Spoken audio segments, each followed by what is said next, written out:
ধানের জমিতে shallow machine চালাতে গিয়ে কি করলাম। তো হ্যালো এভরিওয়ান, কেমন আছেন সবাই? আশা করি আপনারা সবাই খুব ভালো আছেন। আজকে আমি আপনাদের নিয়ে যাচ্ছি আমাদের অন্য একটা জমিতে পানি সেচ দিতে। চৈত্র মাসের সময় তো, তাই প্রচণ্ড খরার মধ্যে জমিতে ঘন ঘন সেচ লাগে। পথে যেতে যেতে সুন্দর কুস্ত গাছ দেখে মনটা ভরে গেল। অনেকটা দূরের জমি, যেতে যেতে প্রচণ্ড ঘেমে গেলাম। পথ যেন ফুরাচ্ছে না।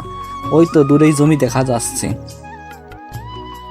বন্ধুরা, জমিতে আসার পর আমার ভাই মেশিনের সব কিছু রেডি করছে। আজকে প্রথম হ্যান্ডেল মারতেই স্টার্ট হয়ে গেল। মেশিনের আরপিএম ঠিকমতো করলাম। দেখুন ড্রেন দিয়ে কি সুন্দরভাবে পানি যাচ্ছে। দূরের ওই 3 বিঘা জমিতে সেচ দিতে হবে। জানি না কত সময় লাগবে আজকে। কয়েকদিন আগে আমরা কিছু শশা গাছ লাগিয়েছিলাম। শশা গাছে এবার পানি দিলাম। আশা করি কিছুদিনের মধ্যে শশা ধরবে। তখন অবশ্যই আপনাদের ভিডিওর মাধ্যমে দেখাবো। তার জন্য আপনারা প্লিজ আমার চ্যানেলটিকে সাবস্ক্রাইব করে একটি লাইক দিবেন। পানি দিতে দিতে অনেক পরিশ্রম হয়ে গেল। আমাদের মেশিনের পাশের জমির মালিক তাদের জমিতে একটা কুড়ি ঘর বানিয়ে রাখছে। সেখানে গিয়ে শুয়ে পড়ে কিছু সময় রেস্ট নিলাম। এরপর ঘুরে ঘুরে সমস্ত জমি দেখলাম। দীর্ঘ সময় পর আমাদের সেচ কমপ্লিট হলো। বেলা তখন গড়িয়ে পড়ছে। এখন আমাদের বাড়ি যাবার পালা।